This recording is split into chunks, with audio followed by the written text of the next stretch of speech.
One's life begins to change when their desires transform into concrete actions. You're listening to the Desire to Be podcast, where your desires for your life and relationships become your mastery. I'm your host, Devora Goldberg, and thank you for joining.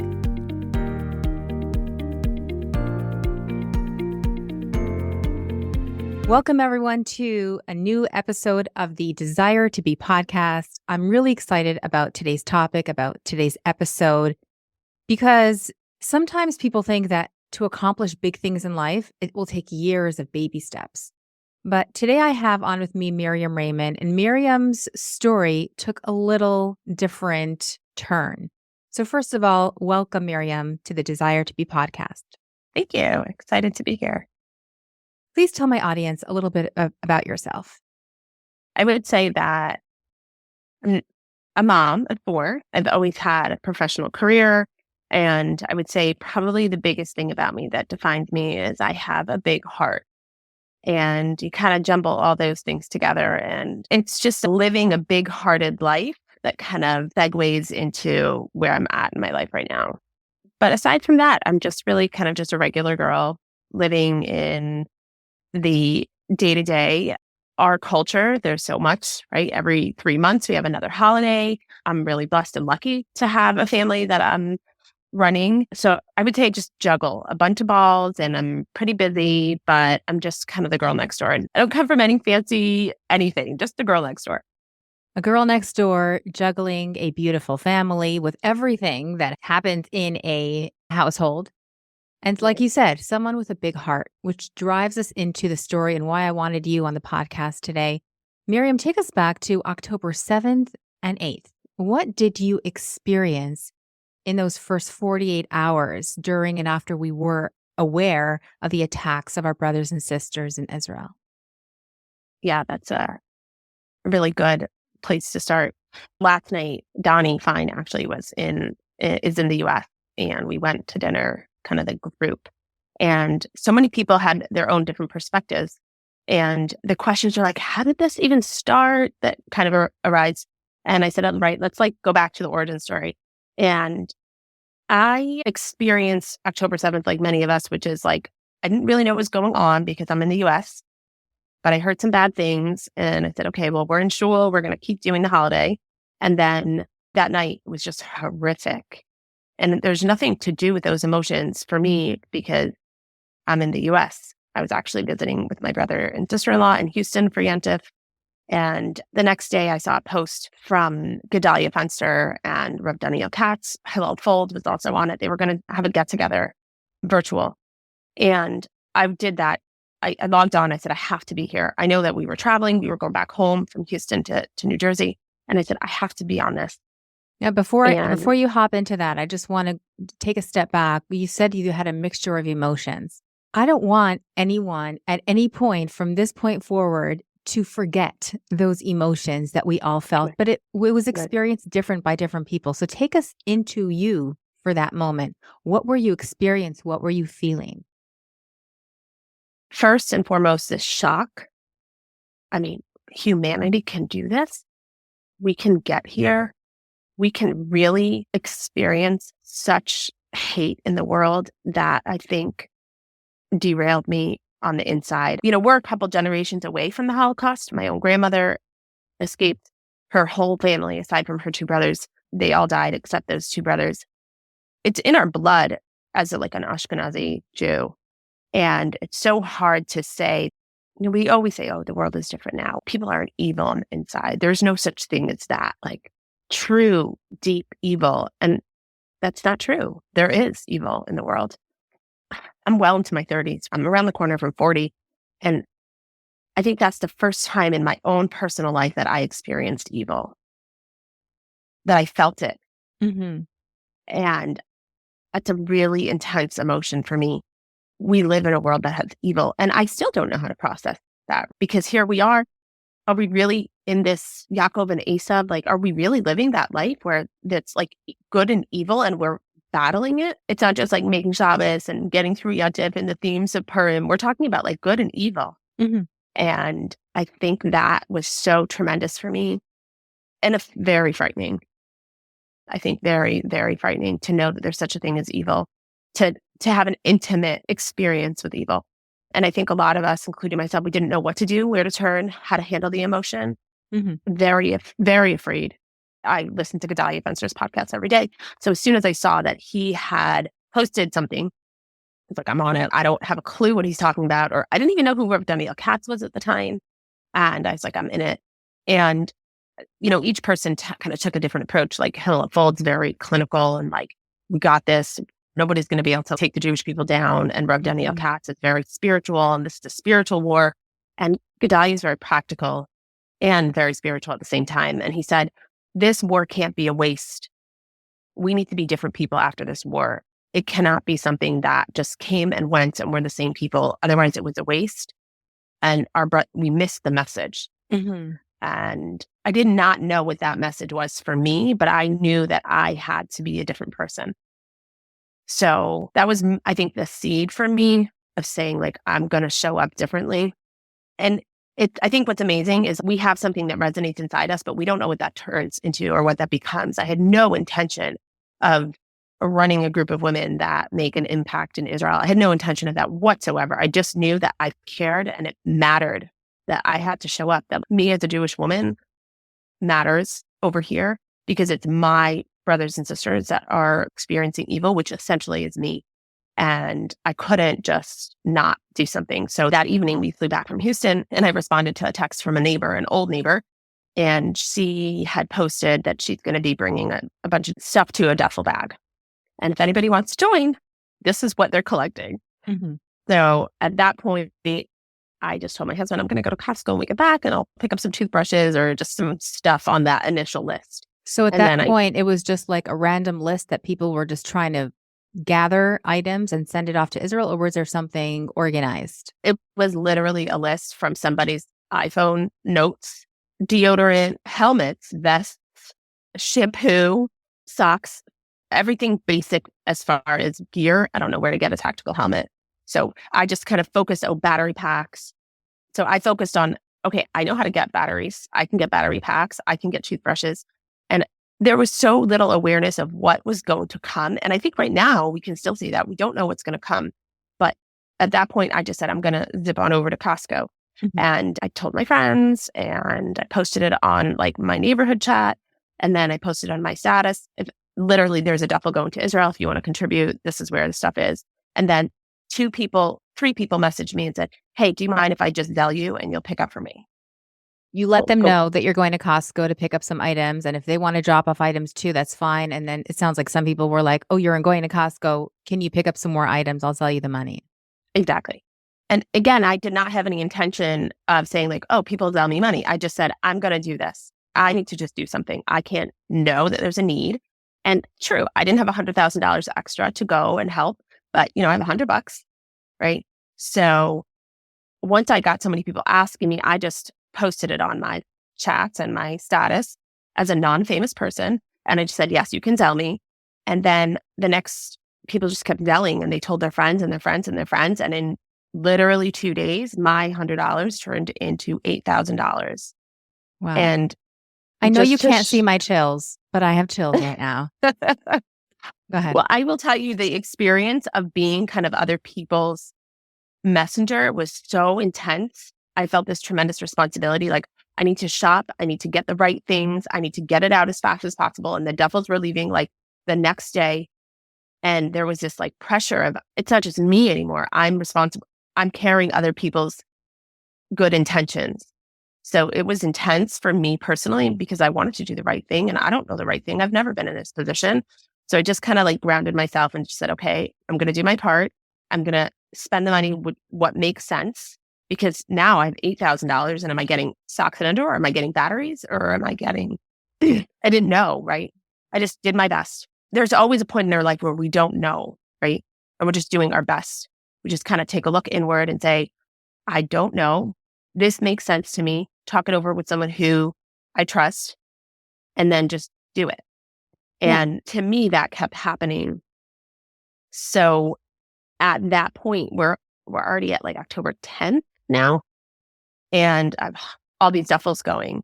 And I immediately became an address of somebody who knows something because we've all of a sudden done all this stuff. And I'm like, oh dear, I'm going to get to know something. And again, I did not know, but I said, okay, I'm going to find out. So I have all these people saying to me, what can we do? What can we do? What can we do? So then I turned to my contact, Donnie Fine in Israel, who I had just a marginal relationship with because of his mitzvah opportunity group. And, my husband and I have contributed financially every now and then to a raise. Certain things really, he'll post about families who are struggling, a single mom or a bar mitzvah or something. And my $18 or my $100 goes a long way in Israel. And for those of my listeners who don't know Donnie Fine, he has this amazing mitzvah opportunity group. In fact, he was interviewed on my podcast a number of weeks ago, and he's also a successful realtor in Israel. So anyone from abroad looking to move to Israel, find a place, here's a shout out for Donnie. No, I don't get commission, but you'll be happy that you've connected to him. I'll drop his contact in the show notes. Do you know someone who's stressed? Or rather, do you know someone who's not stressed? Stress is a normal part of life.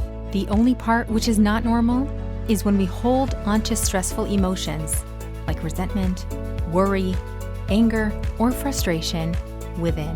In my 15-minute guided meditations, I guide my clients to identify a stress that they're holding onto within their bodies and release it, leaving them with calm, inner peace, and ease. As a listener of the Desire to Be podcast, my gift to you is a free 15-minute guided meditation while spots are still available. DM me on Instagram at its.devorahgoldberg or on Facebook at Devorah Goldberg to claim your free session now. Miriam, just for a second, as you're speaking, one thought comes to mind. We have a saying in Judaism that says, the place that a person wants to go, that's where he is led. But or lo. That essentially, for me, when I'm hearing your story, you had an idea. And Hashem is like, here are all the channels that I'm going to open up for you. Here are the people who are going to want to donate and help. And here is the way that you're going to get it done. So tell us more about this, that you connected to Donnie, and tell us how you made this happen together. So I guess the first thing would be to acknowledge what's actually currently going on for our listeners. So right now, we've branded ourselves. We are an official grassroots organization. We call ourselves a New Jersey Ladies Collab. And to call it New Jersey is just because that's what happened. But we are really nationwide and many in Israel as well. So at this point, from my $100, we're kind of like a little operation, a fierce group of women and our garages. And we have sent, I think at this point, over 500 duffels to Israel and hundreds and hundreds and hundreds of boxes of clothing and many thousands of dollars worth of donations, including mainly morale building and emotional support. So toys, clothing for Chayalim's wives and families, and support directly to families that are affected by the current situation in Israel. So that's what's going on. We're a group of women already. But how did that happen in the background? It really was with showing up and doing my part. And then what happens is that the people who showed up with me. So I then reached out to Donnie because he was in Israel and I figured he would know of all these people coming to me and saying, hey, I don't know what to do. What do we do? What do we do? And I said, I don't know. Let's find out. I reached out to Donnie because I know that he's there. And he's in that driver's seat already because he has that organization. So I say, hey, what do you guys need? Like all these people in America want to help. Mm-hmm. And he says to me, we need toys. The moms are calling me, crying. They're desperate. Men have just left, right? There's no school. And now their kids are at home and like everybody's in crisis. And just like the fact that we need to calm the families down is what he was speaking to. So and that's something we can all relate to because we experienced it on a small level during COVID where we're all just locked down for months. Right. And also as moms, right? That's where my circle is. That's what we're busy with. And to be honest, it kind of took me a minute to like, wait, we're talking about life-saving gear before, and now you want me to get toys? I was like, huh? But I just, again, I took the leap and I said, okay, sure. And just like a side note, it's funny because like I recently went from being like an SUV mom to a minivan mom. And it was a big change for me because I've always like held on to my SUV. And now I have my minivan. And I was like, I got this. We can do duffels and duffels. I have a minivan. I'm going to like send stuff to Israel. And yeah, my minivan was not enough. So in 2 days, just from status, I am not on social media by choice. And we had 65 duffels filled with toys in 2 days of raising. And then Donnie had said to me, whatever you get, I will make sure the Mitzvah Opportunity sponsor pays for that because there's a cost to For duffels the going to transit. Israel. Okay. Yeah, exactly. And I was like, okay, however many we get. And he had a friend who was going to Israel. One of Donnie's old childhood friends was going to Israel, literally just to give hugs. So he's like, yeah, whatever you give me, I'll take. Mhm. So little did he know. And I think at the time we were the first big haul of people. Like we had spoken to El Al at that point. They knew to expect us. We were the first people there. My husband drove this truck with some volunteers and my kids all came and we had 65 duffels that went. That was Sunday, within a week of the war. So I just 65. became, Yeah. it was so incredible. I will tell you that we got thousands of dollars of donations. A local toy store gave us the privilege of buying very well discounted. And we had so many people shop with their kids and drop off.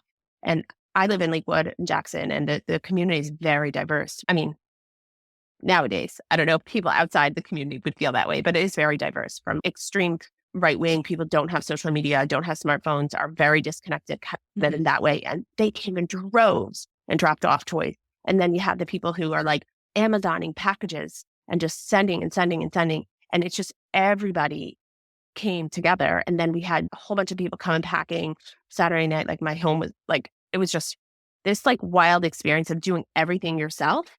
And then kind of I took that energy instead of doing it all myself again and again, so many other people during that experience that I want to help, I want to help, I want to help. So we kind of delegated, okay, your garage, your help with transit, you'll help with customs. And everybody who showed up that first initial round essentially kind of took their seat at the corporate table. And that became their role. And everyone just keeps going and just keeps showing up in whatever way. And these are people who are local to you. What about people who reached out in other places of the US or around the world that they can't come to your garage that night and help pack up?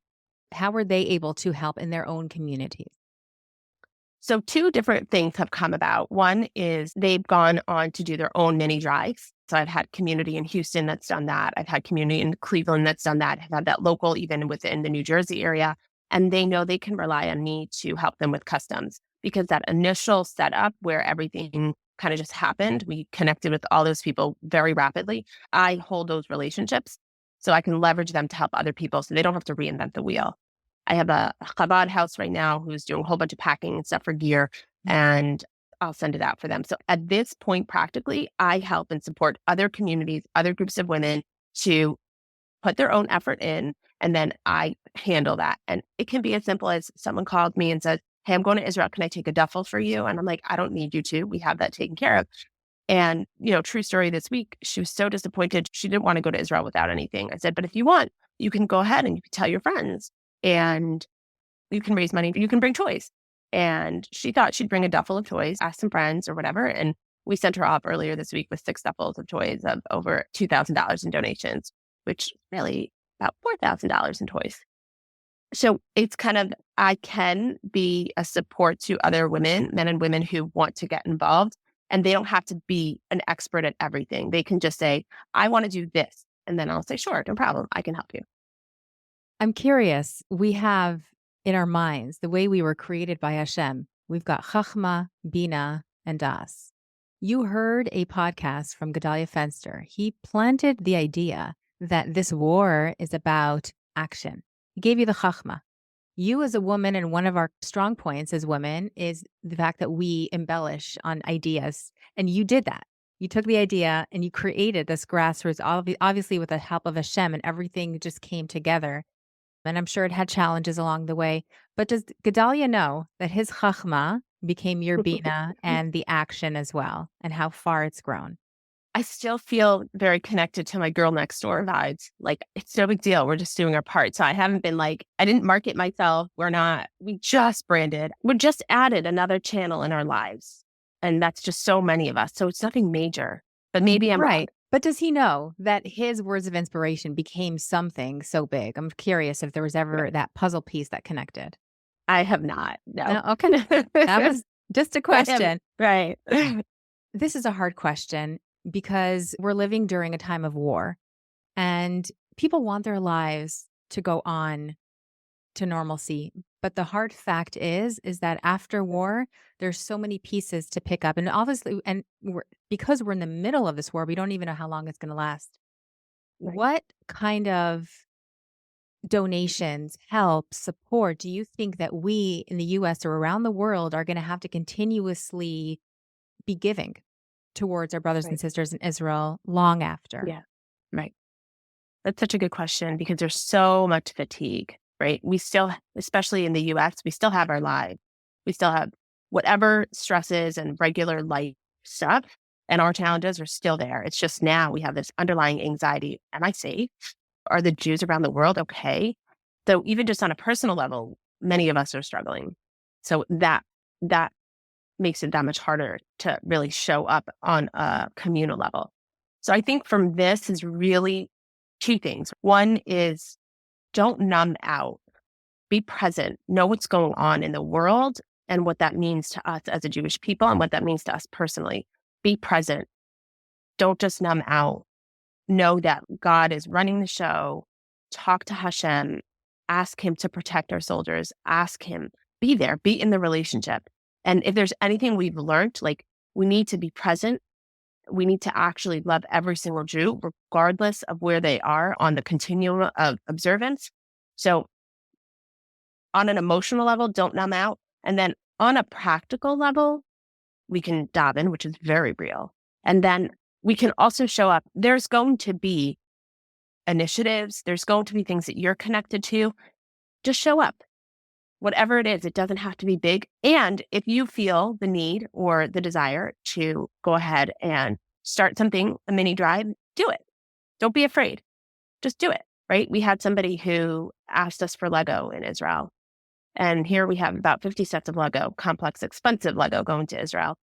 And we have a nice group of yeshiva guys going to visit Highland who are injured. It was one person's little idea who asked for help, another person flying it. Just be willing to plug yourself in. Absolutely. And tell us a little bit about the state of the women in Israel who have husbands who are deployed, who have husbands who unfortunately died during war. Right. What kind of support have you been able to give them, and what kind of ongoing support do you think they still need and will need? I think practically there's really two different buckets right here. One is like literally just the emotional space of let's just make them feel loved. Like from my seat, right? I'm not running the IDF. I'm not talking about security. I'm not even talking about their food. I'm talking about what can I do as someone who's in the US and as a woman who can relate just from having a bond as being a woman. And for me, it's much more of just let them know you care, that they're not alone. And, trauma experts talk about this. It's not what happens to us. It's what happens within us. And when we experience traumatic events alone and we have nobody to lean on and we feel like the world is falling in on us, that's when our bodies literally go into trauma. So I think that we need to show we care and however it resonates to you to show you care. Are you sitting down with your family at dinner and making a prayer? I have these little cards that I printed for my family. This is the tefillah for the Chayalim. So we do that at dinner. I honestly think that if you make space to care in little spaces in your life, you will then see the opportunities. So be okay to care and then express yourself with the opportunities that are there. Right now, we're running a mikveh initiative throughout the US, actually. A whole bunch of towns are doing a pop-up. Show up, go, write the note, donate the $75 so we can send hundreds and hundreds of packages. Just show up. And I think it's really twofold. One is a personal, show up emotionally, care, don't numb out, and then also do something practical that you feel connected to and that those women feel they're not alone. Because as soon as the women feel they're not alone, it makes the dynamic change. I can't save the world. We can't save the world. This is a war that God has orchestrated that we all have to sort of accept and surrender to and say, only you can change us, God. We're going to do our part. We're going to show up. But don't forget that you need to tell the people experiencing it that they're not alone. And look what you've accomplished because you're not alone. So if we just flip that coin for a second, what Right. we can accomplish, whether it's feeling of support, like when you're running all these drives and you have women working together, it's a supportive, we're in this together feeling. And this, Yeah. like you're saying, we can transmit it to other people who are in any situation, especially in this dark, evil place that Right. we have now. Yeah. I want to also express that, well, I like from the outside, it may look like, oh my goodness, you must be so busy all day with this and like your life is taken over. And I think that maybe is a block for people to get involved. It really isn't that way. I have boundaries set to say, like, okay, my personal life, my professional life, my family, and then my volunteer life, right? I know that that is not something that has to, it's just making one step every day, checking things off the list, being open to being a part of getting in the rink. That's what it is. People don't have to feel this big, huge overwhelm. Like, how am I going to make an impact? Nobody starts out saying, oh, I'm making an impact. We just do one thing at a time. And then when we do one thing at a time and we connect with other people who are doing one thing at a time, that's how we have the power of the we. And that's how we impact and we make a change. And as somebody who always has a big heart and I care, sometimes those big overwhelming things are like, oh, I can't help. What am I supposed to do? How am I supposed to help a country that's at war? But you can in one But we small can. place, holding hands with other men and Exactly. women together. Right. What could my audience members who are connected to you, they like your story, they like what you're doing, and they want to donate to your campaign, how can they connect with you? It's a tricky question. I knew it was coming. I stay under the radar on purpose for my own personal life that I don't love the social media. I feel like at this point in my life, I need to cultivate my own intake on information so I can stay sane. So I'm not on social media, but I am very open to connecting with people via WhatsApp. And I almost at this point call myself a consultant. People will call me all the time and they say, how can I get involved? And then we'll talk about different options. Do you want to get involved in a trauma coloring book? Do you want to get involved in Legos? Do you want to do a mini drive? Do you want to show up at this event? And anyone can reach out to me and say, hey, I want to get involved. And I'll give them the time and we can talk about what fits kind of their model of where they can fit this into their life via And if you're WhatsApp. okay, Yeah. and if you're okay, we can drop that contact Yeah. info in the show Absolutely. notes. Okay, Sure. perfect. You know, on this podcast, I like to hone in on different people's desires in life that drives them to their greatness, drives them to their mission. I know you mentioned a few times you have a big heart. It's very apparent. Is there something else that drives you in life to do what you like to do that makes a difference in your life as well as life of your family, people around you? At this point in my life, I choose to be intentional with my time. And my personal desire is to be present at each moment of each moment. So if that means that I'm right now a mom, then I'm a mom. If that means I'm a wife, I'm a wife. If that means I'm a friend, I want to show up my best self in each space and not bring in all the other stuff that distract. And I think because of that, I was able to kind of just, okay, as a volunteer, what can I do? And then I can also, I feel really grateful that I have not burnt out because I I know when to put that down.